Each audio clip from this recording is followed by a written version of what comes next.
talk about Saul on the road to Damascus. We've been talking about the miracles that Jesus had performed. He caused the lame to walk and the blind to see. Now Saul was a young man, and he described himself as a Pharisee among Pharisees. He was a wealthy and he was an educated man, and he hated God. He hated Christians.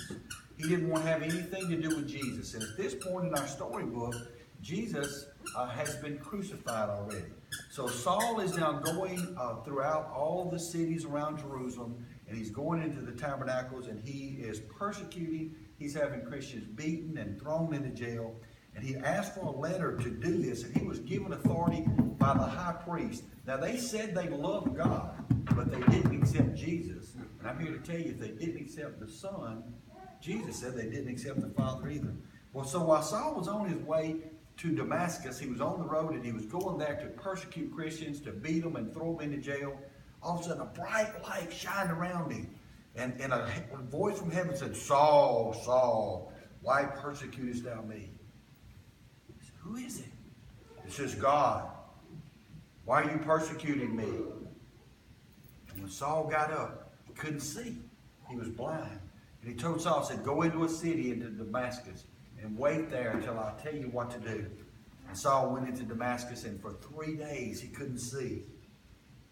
God told Ananias, who was another Christian there in Damascus, in a dream, "Go to one called Saul and tell him what I want you to do." Well, Ananias had heard about Saul, and Saul was bad about beating people and having them stoned to death and throwing them into jail. He was scared. But God said, "Go to him, because he's going to be one of my disciples. I've got work for him to do." So Ananias went and laid his hands on Saul, and immediately Saul could see. Saul stayed with the disciples at Damascus for a long time. Every day he went into the synagogues and told the people about Jesus. He told them Jesus was God's Son.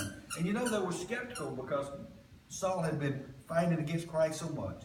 When the people heard this, they were surprised. They knew that he had hated the Christian, but now he said Jesus is God's Son. Saul, who became known as Paul, spent the rest of his life as a missionary. He traveled to many cities and towns telling people about Jesus. The rest of the New Testament tells us about Paul and other Christians of the early church. Let's have a meet and greet, and our children have their snacks.